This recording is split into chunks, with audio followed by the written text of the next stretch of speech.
과거 기억 더듬어 보면 작업 과정 같은 것들이 그냥 자연스럽게 만들어졌던 것 같습니다. 그러니까 제가 예전에 살던 지역에 예쁜 공원이 되게 잘 조성이 돼 있었는데, 그러다 보니까 산책을 되게 자주 나갔었어요. 이제 아무래도 제가 이제 그림 그리는 사람이다 보니까 이제 좀 그리기 좋은 거 한번 그려보고 싶은 그런 대상들이 있다 보니까 자연스럽게 사진을 이제 수집을 하게 됐죠.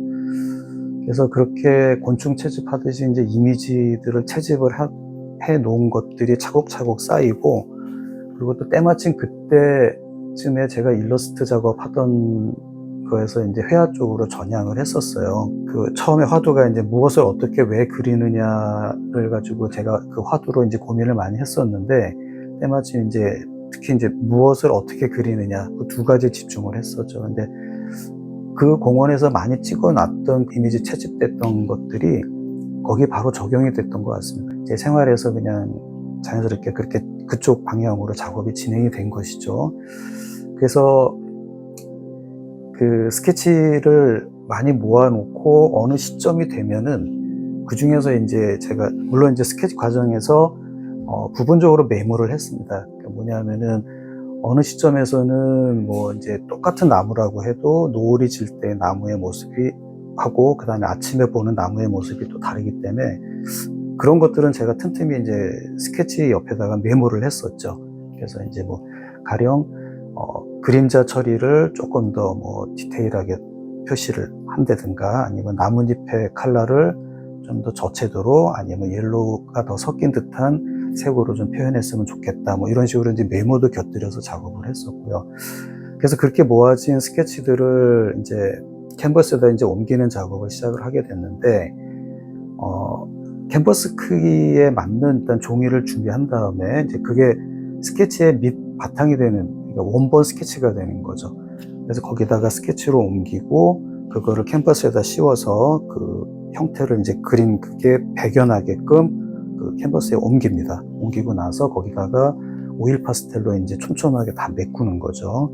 메꾸고 나서 그 위에다가 블랙 스프레이로 완전히 덮이게 만들어주고, 그렇게 되면 이제 밑바탕에 있던 그 스케치 위치가 안 보이니까 다시 이제 처음에 했던 그 스케치 판을 올려놓고, 그리고서 이제 다시 볼펜으로 하나하나 형태를 잡는 거죠. 그리고 나서부터 이제 본격적인 이제 스크래치 기법, 그러니까 칼로 긁어내는 작업이 진행이 되는 거고요. 제 진행의 전체 공정 중에 한 80% 정도는 그 칼로 긁어내는 그 과정이라고 보시면 될 것 같습니다. 그리고 이제 나머지는 재현하기 힘든, 또는 이제 제가 원하지 않던 방식으로 표현된 것들은 이제 뭐 아크릴 물감이라든가 뭐 기타 다른 재료들을 가지고 부분적으로 이제 보정하거나 수정하거나 하고, 그리고 나서 최종적으로 이제 바니쉬 바르고, 그렇게 되면은 이제 하나의 작품이 완성이 됩니다. 네, 그 선이라는 조형 요소는 이제 그 특징이 형태를 두드러지게 표현해 줄 수 있다라는 장점을 가지고 있는 조형 요소입니다. 근데 저는 엄밀히 얘기하면은 이제 선이라는 개념보다는 칼로 이렇게 긁어서 나오는 선들이 모여서 만들어지는 면으로 이제 작업을 하는 방식이거든요.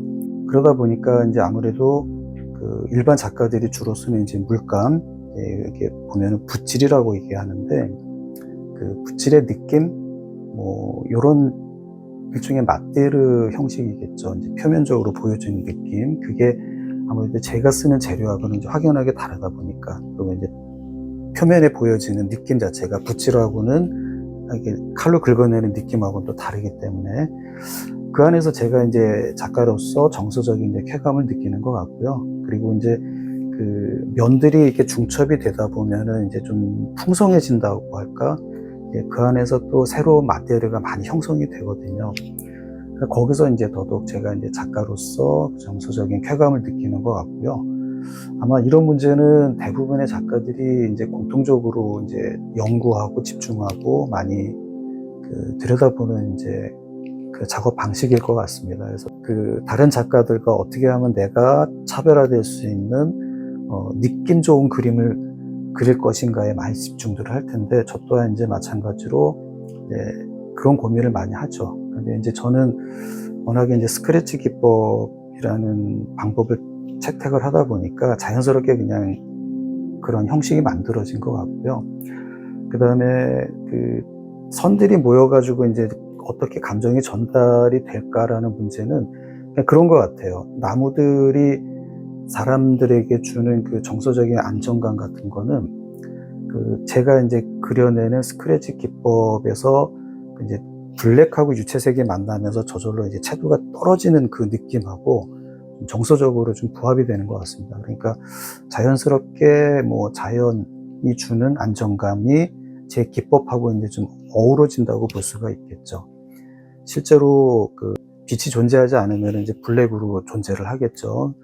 빛이 존재를 함으로써 가시광선에 의해서 그 물체의 색이 이제 우리가 이제 보게 되는 색인 건데, 그거하고 이제 작업 과정이 이제 동일하다고 보시면 될 것 같습니다. 이제 블랙 안에 숨겨져 있는 컬러를 제가 칼로 긁어내면서 그 안에 있는 빛깔이 드러나면서 형태가 만들어지는 그런 작업 과정인 거죠. 이제 이 작업 과정에서 두 가지 어려움이 있는데, 이제 하나는 채도에 대한 문제고요.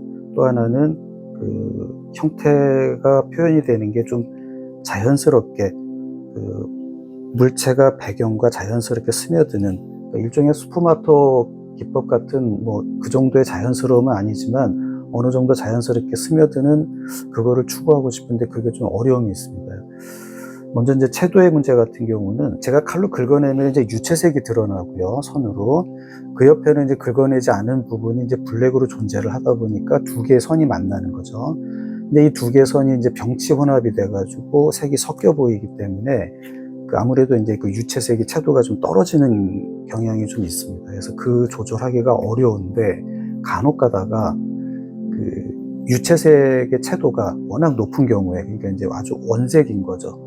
빨간색, 파란색, 뭐 보라색, 뭐 이런 색들이 존재를 할 때는 그 채도 대비에 의해서, 채도 대비라 하면 이제 무채색과 유채색이 만났을 때 이 무채색 때문에 유채색의 채도가 올라가는 현상을 얘기하는데, 그런 현상이 나타나가지고 오히려 더 원하던 그 채도보다 더 높게 나타나는 경향이 있습니다. 그러니까 좀 들쑥날쑥한 거죠. 조절하기가 되게 어렵기 때문에 그런 경우는 이제 마지막 마무리 단계에서 제가 이제 채도를 조절하는 식으로, 좀 채도가 높다 싶으면 좀 다운시키거나 뭐 이런 식의 방법으로 그걸 이제 마무리하는 그런 방식을 채택을 하고 있고, 그 다음에 이제 물체가 좀 딱딱하게 보이는 문제는 아무래도 이제 칼로 긁어내는 작업이다 보니까 이 자연스럽게 이렇게 물체와 배경이 만나는 그 아웃라인의 그 위치가 자연스럽게 스며들지가 않더라고요.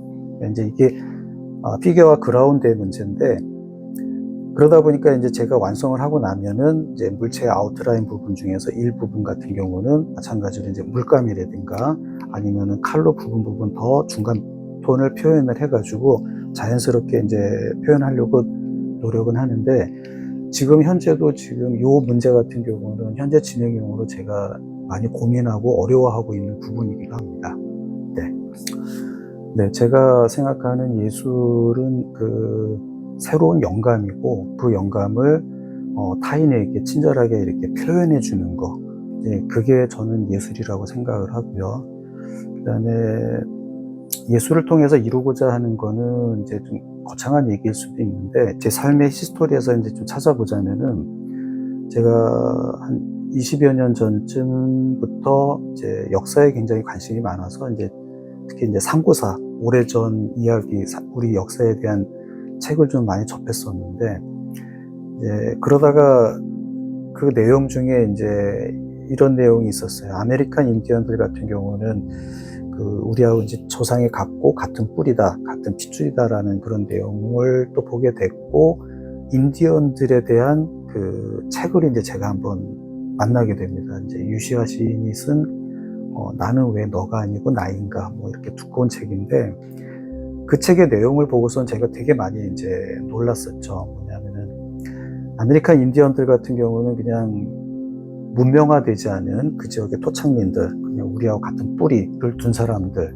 이 정도만 생각을 했었는데, 그들이 사는 제 삶의 방식이 너무나도 그 유토피아적인, 이상적인 사람들의 삶의 모습이었어요. 그러니까 그들은 이제 소유욕이 없었고, 그다음에 이제 사냥을 해도 꼭 필요한 만큼만 이제 잡아서 기도를 하고 구워 먹고 딱 그 정도만 취했고, 이제 하물며 그 마을에 존재하는 나무나 돌멩이 하나나 이런 것들조차도 함부로 대하지를 않았습니다. 그리고 이제 특이한 거는 이제 저녁 시간에 가끔 그들이 모여가지고 하는 게 뭐가 있냐면, 그 우리 시 동호회 같은 데서 모여서 자기 시 발표회 하듯이 그들은 자연을 누가 더 아름다운 언어로 표현하느냐 이런 거에 대한 그 얘기들을 참 많이 나눴어요. 발표를 하는 거죠.